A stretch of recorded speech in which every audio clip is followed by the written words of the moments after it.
Hey there, fourth grade. I am going to continue with our reading of Percy Jackson the Lightning Thief, and I'm going to be reading chapter 9. I am offered a quest. The next morning, Chiron moved me to cabin 3. I didn't have to share with anybody. I had plenty of room for all my stuff, the Minotaur's horn, one set of spare clothes, and a toiletry bag. I got to sit at my own dinner table, pick all my own activities, call lights out whenever I felt like it, and not listen to anybody else. And I was absolutely miserable. Just when I'd started to feel accepted, to feel I had a home in cabin 11, and I might be a normal kid, or as normal as you can be when you're half-blooded, I'd been separated out as if I had some rare disease. Nobody mentioned the hellhound, but I got the feeling they were all talking about it behind my back. The attack had scared everybody. It sent 2 messages. 1, that I was the son of the sea god, and 2, monsters would stop at nothing to kill me. They could even invade a camp that had always been considered safe. The other campers steered clear of me as much as possible. Cabin 11 was too nervous to have sword class with me after what I'd done to the Ares folks in the woods, so my lessons with Luke became one-on-one.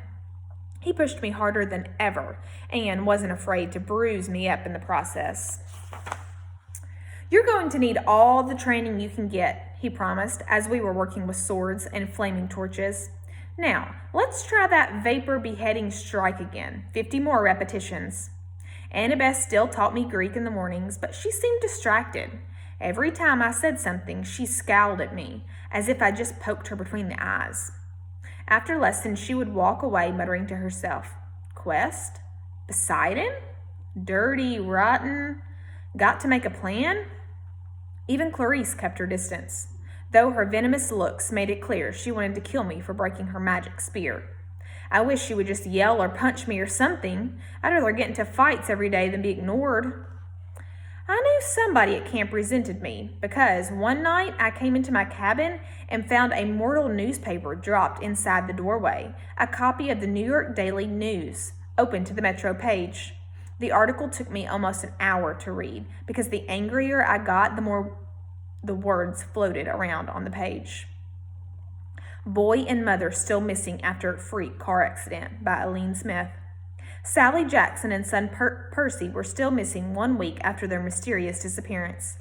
The family's badly burned 78 Camaro was discovered last Saturday on a North Long Island road with the roof ripped off and the front axle broken. The car had flipped and skidded for several hundred feet before exploding. Mother and son had gone for a weekend trip to Montauk, but left hastily under mysterious circumstances. Small traces of blood were found in the car and near the scene of the wreck, but there were no other signs of the missing Jacksons. Residents in the rural area reported seeing nothing unusual around the time of the accident. Mrs. Jackson's husband, Gabe Igliano, claims that his stepson, Percy Jackson, is a troubled child who had been kicked out of numerous boarding schools and had expressed violent tendencies in the past. Police would not say whether Percy is a suspect in his mother's disappearance, but they had not ruled out foul play. Below are recent pictures of Sally Jackson and Percy. Police urge anyone with information to call the following toll-free Crime Stoppers hotline. The phone number was circled in black marker. I wadded up the paper and threw it away, then flopped down in my bunk bed in the middle of my empty cabin. "Lights out," I told myself miserably. That night I had my worst dream yet. I was running along the beach in a storm. This time, there was a city behind me. Not New York. The sprawl was different. Buildings spread further apart, palm trees and low hills in the distance. About 100 yards down the surf, 2 men were fighting. They looked like TV wrestlers, muscular with beards and long hair. Both wore flowing Greek tunics, one trimmed in blue, the other in green. They grappled with each other, wrestled, kicked, and headbutted, and every time they connected, lightning flashed. The sky grew darker and the wind rose. I had to stop them. I didn't know why, but the harder I ran, the more the wind blew me back, until I was running in place, my heels digging uselessly in the sand. Over the roar of the storm, I could hear the blue-robed one yelling at the green-robed one, "Give it back! Give it back!" like a kindergartner fighting over a toy. The waves got bigger, crashing into the beach, spraying me with salt. I yelled it, "Stop it! Stop fighting!" The ground shook. Laughter came from somewhere under the earth, and a voice so deep and evil it turned my blood to ice. "Come down, little hero," the voice crooned. "Come down." The sun split beneath me, opening up a crevice straight down to the center of the earth. My feet slipped, and darkness swallowed me. I woke up. Sure, I was falling. I was still in bed in cabin 3. My body told me it was morning, but it was dark outside, and thunder rolled across the hills. A storm was brewing. I hadn't dreamed that. I heard a clopping sound at the door, a hoof knocking on the threshold. "Come in." Grover trotted inside, looking worried. "Mr. D wants to see you." "Why?" "He wants to kill... I'd better let him tell you." Nervously, I got dressed and followed, sure that I was in huge trouble. For days, I'd been half expecting a summons to the big house. Now that I was declared a son of Poseidon, one of the big 3 gods who weren't supposed to have kids, I figured it was a crime for me just to be alive. The other gods had probably been debating the best way to punish me for existing, and now Mr. D was ready to deliver that verdict. Over Long Island Sound, the sky looked like ink soup coming to a boil. A hazy curtain of rain was coming in our direction. I asked Grover if we needed an umbrella. "No," he said. "It never rains here unless we want it to." I pointed at the storm. "Well, what the heck is that then?" He glanced uneasily at the sky. "It'll pass around us. Bad weather always does." I realized he was right. In the week I'd been there, it had never even been overcast. The few rain clouds I'd seen had skirted right around the edges of the valley. But this storm, this one was huge. At the volleyball pit, the kids from Apollo's cabin were playing a morning game against the Satyrs. Dionysus' twins were walking around in the strawberry fields, making the plants grow. Everybody was going about their normal business, but they looked tense. They kept their eyes on the storm. Grover and I walked up to the front porch of the big house. Dionysus sat at the pinnacle table in his tiger-striped Hawaiian shirt with his Diet Coke, just as he had on his first day.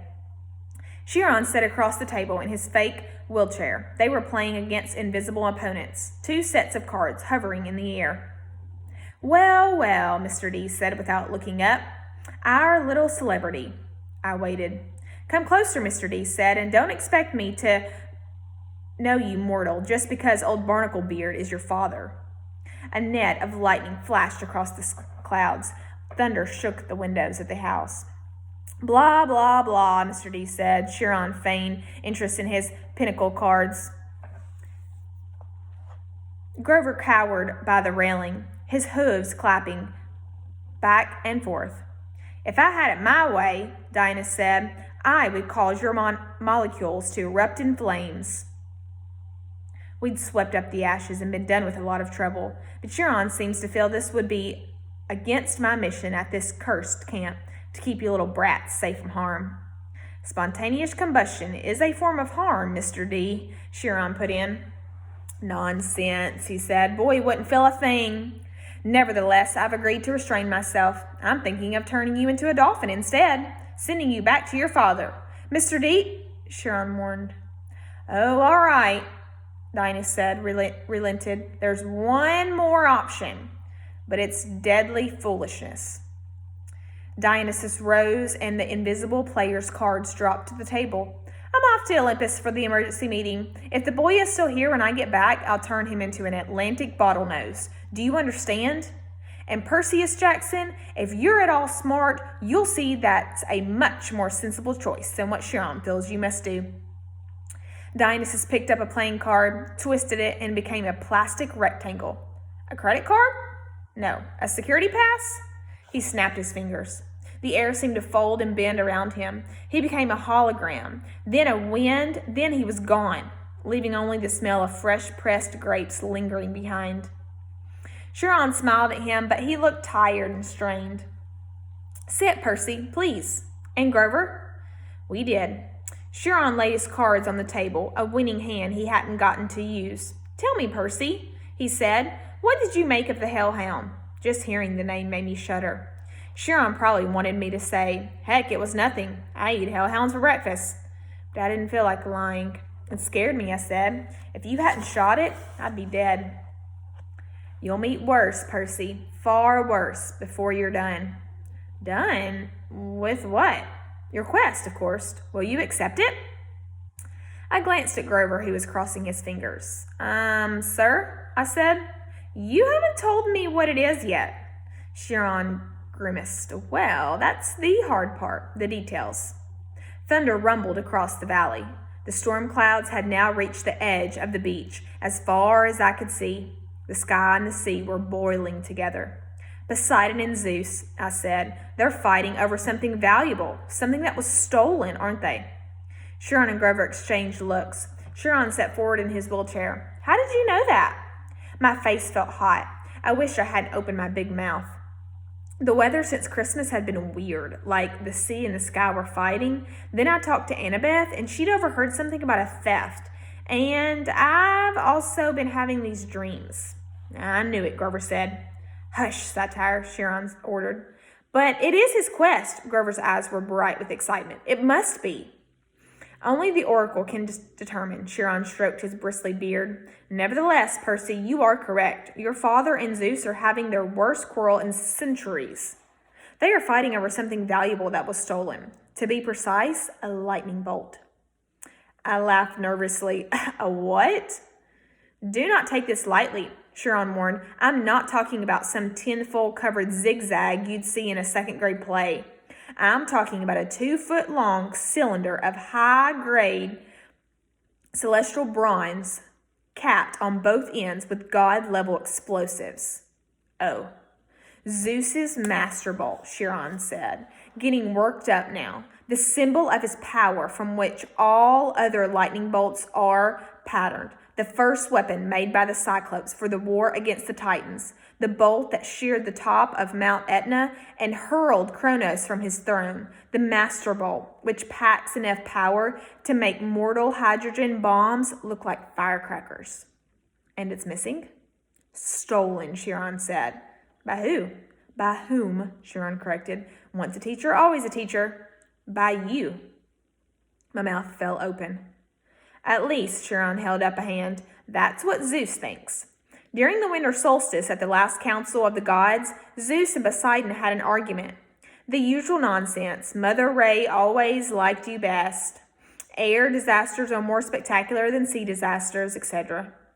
Afterwards, Zeus released his master bolt, was missing, taken from the throne room under his nose. He immediately blamed Poseidon. Now, a god cannot serve another god's symbol of power directly. That is forbidden by the most ancient of divine laws.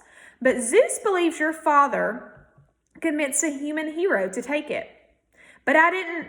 Patience and listen, child, Chiron said. Zeus has good reason to be suspicious. The forges of the Cyclopes are under the ocean, which gives Poseidon some influence over the makers of his brother's lightning. Zeus believes Poseidon has taken the master bolt, and now secretly having the Cyclopes build an arsenal of illegal copies, which might be used to topple Zeus from his throne. The only thing Zeus wasn't sure about was which hero Poseidon used to steal the bolt. Now Poseidon has openly claimed you as his son. You were in New York over the winter holidays. You could easily have snuck into Olympus. Zeus believes he has found his thief. But I've never been to Olympus. Zeus is crazy. Chiron and Grover glanced nervously at the sky. The clouds didn't seem to be parting around us, as Grover had promised. They were rolling straight over our valley, sealing us like a coffin lid. Percy, Grover said, we don't use the C word to describe the Lord of the Sky. Perhaps paranoid, Chiron suggested.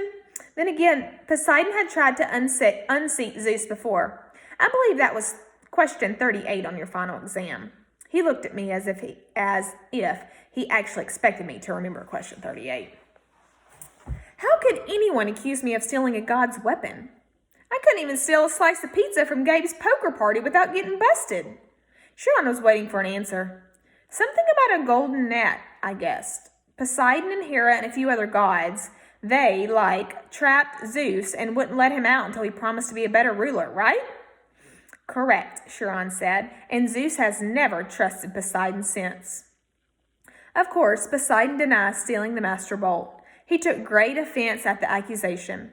The two have been arguing back and forth for months, threatening war, and now you come along, the proverbial last straw. But I'm just a kid. Percy, Grover cut in. If you were Zeus and you already thought your brother was plotting to overthrow you, then your brother suddenly admitted he had broken the sacred oath he took after World War II, that he's fathered a new mortal hero who might be used as a weapon against you. Wouldn't that put a twist in your toga? But I didn't do anything. Poseidon, my dad, he didn't really have this master bolt stolen, did he? Chiron sighed. Most thinking observers would agree that thievery is not Poseidon's style, but the sea god is too proud to try convincing Zeus of that. Zeus has demanded that Poseidon return the bolt by the summer solstice. That's June 21st, 10 days from now. Poseidon wants an apology for being called a thief by the same date. I hope that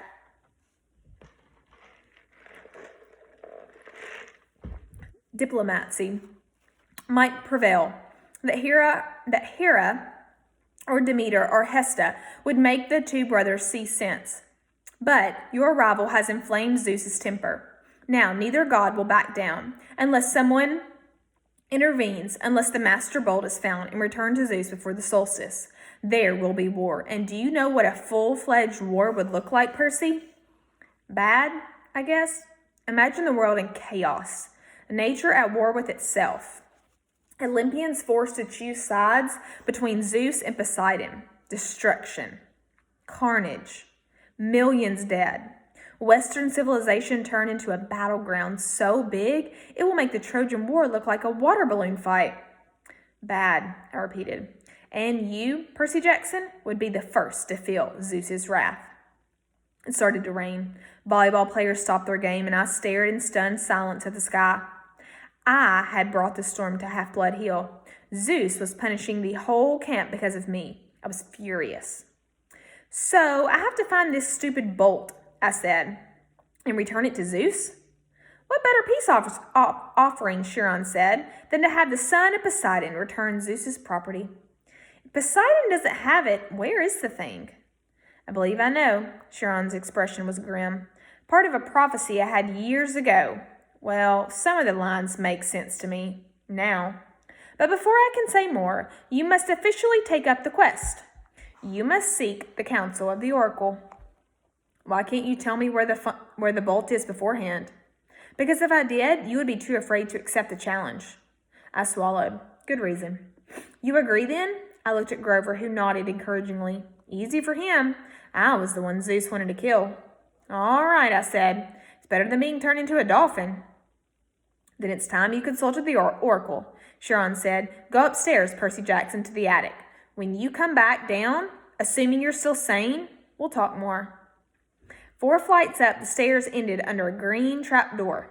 I pulled the cord, the door swung down, and a wooden ladder cluttered into place. The warm air from above smelling like mildew and rotten wood and something else, a smell I remember from biology class, reptiles, the smell of snakes. I held my breath and climbed. The attic was filled with Greek hero junk, armor stands covered in cobwebs, once bright shields pitted with rust, old leather steamer trunks plastered with stickers saying, Ithaca, Circus, Isle, and Land of the Amazons. One long table was stacked with glass jars filled with pickled things, silvered, hairy claws, huge yellow eyes, various other parts of monsters, a dusty mounted trophy on the wall. It looked like a giant snake's head, but with horns and a full set of shark's teeth. The plaque read, Hydra Head No. 1, Woodstock, New York, 1969. By the window, sitting on a wooden tripod stool, was the most gruesome memento of all, a mummy. Not the wrapped in cloth kind, but a human female body shivered into a husk. She wore a tie-dye dress, lots of beaded necklaces, and a headband over long black hair. The skin of her face was thin and leathery over her skull, and her eyes were glassy white slits, as if the real eyes had been replaced by marbles. She'd been dead a long, long time. Looking at her sent chills up my back, and that was before she sat up in her stool and opened her mouth. A green mist poured from the mummy's mouth, cooling over the floor in thick tendrils, hissing like 20,000 snakes. I stumbled over myself trying to get to the trap door, but it slammed shut. Inside my head, I heard a voice slithering into one ear and coiling out around my brain. I am the spirit of Delphi, speaker of the prophecies of Phoebus Apollo, slayer of the mighty Python. Approach, seeker, and ask. I wanted to say, no thanks, wrong door, just looking for the bathroom, but I forced myself to take a deep breath. The mummy wasn't alive. She was some kind of gruesome receptacle for something else, the power that was now swirling around me in the green mist. But its presence didn't feel evil, like my demonic math teacher, Mrs. Dodds, or the mentor. It felt more like the three fates I'd seen knitting the yarn outside the highway fruit stand. Ancient, powerful, and definitely not human, but not particularly interested in killing me either. I got up the courage to ask, what is my destiny? The mist swirled more thickly, collecting right in front of me and around the table with the pickled monster part jars. Suddenly, there were 4 men sitting around the table playing cards. Their faces became clear. It was Smelly Gabe and his buddies. My fist clenched, though I knew this poker party couldn't be real. It was an illusion made out of mist. Gabe turned toward me and spoke in the raspy voice of the oracle. You shall go west and face the god who has turned. His buddy on the right looked up and said in the same voice, you shall find what was stolen and see it safely returned. The guy on the left threw in 2 poker chips, then said, you shall betray. You shall be betrayed by one who calls you a friend. Finally, Eddie, our building super, delivered the worst line of all. And you shall fail to save what matters most in the end. The figures began to dissolve. At first, I was too stunned to say anything. But as the mist retreated, coiling into a huge green serpent and slithering back into the mouth of the mummy, I cried, wait, what do you mean? What friend? What will I fail to save? The tail of the mist snake disappeared into the mummy's mouth. She reclined back against the wall. Her mouth closed tight as if it hadn't been opened in 100 years. The attic was silent again, abandoned, nothing but a room full of mementos. I got the feeling that I could stand here until I had cobwebs too, and I wouldn't learn anything else. My audience with the oracle was over. Well, Chiron asked me. I slumped into a chair at the pinnacle table. She said I would retrieve what was stolen. Grover sat forward, chewing excitingly on the remains of a Diet Coke can. That's great. What did the oracle say exactly? Chiron pressed. This is important. My ears were still tingling from the reptilian voice. She said I would go west and face a god who had turned. I would receive what was stolen and see it safely returned. I knew it, Grover said. Chiron didn't look satisfied. Anything else? I didn't want to tell him. What friend would betray me? I didn't have that many. And the last line, I would fail to save what mattered most. What kind of oracle would send me on a quest and tell me, oh, by the way, you'll fail? How could I confess that? No, I said. That's about it. He studied my face. Very well, Percy, but know this. The oracle's words often have double meanings. Don't dwell on them too much. The truth is not always clear until events come to pass. I got the feeling he knew I was holding back something bad, but he was trying to make me feel better. Okay, I said, anxious to change topics. So, where do I go? Who's this god in the west? Think, Percy, Chiron said. If Zeus and Poseidon weaken each other in a war, who stands to gain? Somebody else who wants to take over, I guessed. Yes, quite. Someone who harbors a grudge, who has been unhappy with his lot since the world has divided eons ago, whose kingdom would grow powerful with the deaths of millions. Someone who hates his brothers for forcing him into an oath to have no more children, an oath that both of them have now broken. I thought about my dreams, the evil voice that had spoken from under the ground. Hades. Chiron nodded. The Lord of the Dead is the only possibility. A scrap of aluminum dribbled out of Grover's mouth. Whoa, wait. What? A fury came after Percy, Chiron reminded him. She watched the young man until she was sure of his identity, then tried to kill him. Furies obeyed only one lord, Hades. Yes, but Hades hates all heroes, Grover protested, especially if he has found out Percy is a son of Poseidon. A hellhound got into the forest, Chiron continued. Those can only be summoned from the fields of punishment, and it had to be summoned by someone within the camp. Hades must have a spy here. He must suspect Poseidon will try to use Percy to clear his name. Hades would very much like to kill this young half-blood before he can take on the quest. Great, I muttered. That's 2 major gods who want to kill me. But a quest too, Grover swallowed. I mean, couldn't the Master Bolt be in some place like Maine? Maine's very nice this time of year. Hades sent a minion to steal the Master Bolt, Chiron insisted. He hid it in the underworld, knowing full well that Zeus would blame Poseidon. I don't pretend to understand the Lord of the Dead's motives perfectly, or why he chose this time to start a war. But one thing is certain. Percy must go to the underworld, find the Master Bolt, and reveal the truth. A strange fire burned in my stomach. The weirdest thing was, it wasn't fear. It was anticipation. The desire for revenge. Hades had tried to kill me 3 times so far, with the Fury, the Minotaur, and the Hellhound. It was his fault my mother had disappeared in a flash of light. Now he was trying to frame me, my dad for a thief, and my dad for a theft we hadn't committed. I was ready to take him on. Besides, if my mother was in the underworld, whoa, boy, said the small part of my brain that was still sane. You're a kid. Hades is a god. Grover was trembling. He started eating pinnacle cards like potato chips. The poor guy needed to complete a quest with me so he could get his searcher's license, whatever that was. But how could I ask him to do this quest, especially when the oracle said I was destined to fail? This was suicide. Look, if we know it's Hades, I told Chiron, why can't we just tell the other gods? Zeus or Poseidon could go down to the underworld and bust some heads. Suspecting and knowing are not the same, Chiron said. Besides, even if the other gods suspect Hades, and I imagine Poseidon does, they couldn't retrieve the bolt themselves. Gods cannot cross each other's territories except by invitation. That is another ancient rule. Heroes, on the other hand, have certain privileges. They can go anywhere, challenge anyone, as long as they're bold enough and strong enough to do it. No god can be held responsible for a hero's actions. Why do you think the gods always operate through humans? You're saying I'm being used? I'm saying it's no accident Poseidon has claimed you now. It's a very risky gamble, but it's a desperate situation. He needs you.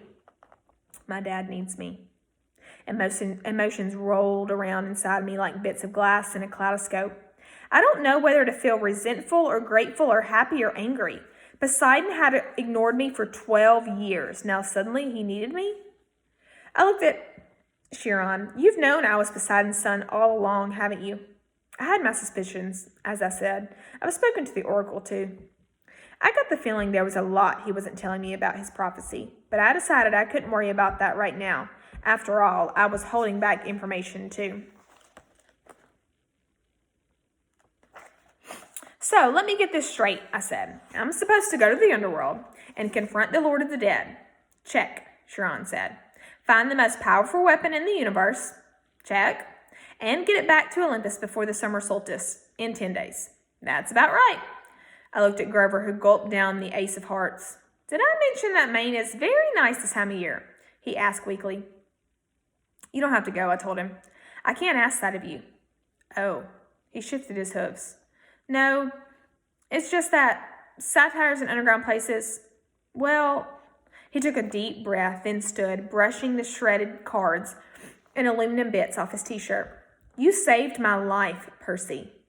If you're serious about me wanting me along, I won't let you down. I felt so relieved I wanted to cry, though I didn't think that would be very heroic. Grover was the only friend I'd ever had for longer than a few months. I wasn't sure what good a satire could do against the forces of the dead, but I felt better knowing he'd be with me. All the way, G-Man, I turned in to Chiron. So where do we go? The oracle said we should just go west. The entrance to the underworld is always in the west. It moves from age to age, just like Olympus. Right now, of course, it's in America. Where? Chiron looked surprised. I thought that would be obvious enough. The entrance to the underworld is in Los Angeles. Oh, I said. Naturally. So we just get on a plane. No, Grover shrieked. Percy, what are you thinking? Have you ever been on a plane in your life? I shook my head, feeling embarrassed. My mom had never taken me anywhere by plane. She'd always said we didn't have the money. Besides, her parents had died in a plane crash. Percy, think, Chiron said. You are the son of the sea god. Your father's bitterest rival is Zeus, the lord of the sky. Your mother knew better than to trust you in an airplane. You would be in Zeus's domain. You would never come back down here again alive. Overhead, lightning crackled. Thunder boomed. Okay, I said, determined not to look at the storm. So, I'll travel overland? That's right, Chiron said. 2 companions may accompany you. Grover is one. The other has already volunteered, if you will accept his help. Gee, I said, being surprised. Who else would be stupid enough to volunteer for a quest like this? The air shimmered behind Chiron. Annabeth became visible, shifting her Yankees cap into her back pocket. I've been waiting a long time for a quest. Seaweed brain, she said. Athena is no fan of Poseidon, but if you're going to save the world, I'm the best person to keep you from messing up. If you do say so yourself, I said. I suppose you have a plan, wise girl. Her cheeks colored. Do you want my help or not? The truth was I did. I needed all the help I could get. A trio, I said. That'll work. Excellent, Chiron said. This afternoon we can take you as far as the bus terminal in Manhattan. After that, you are on your own. Lightning flashed. Rain poured down in the meadows that were never supposed to have violent weather. No time to waste, Chiron said. I think you should all get packing.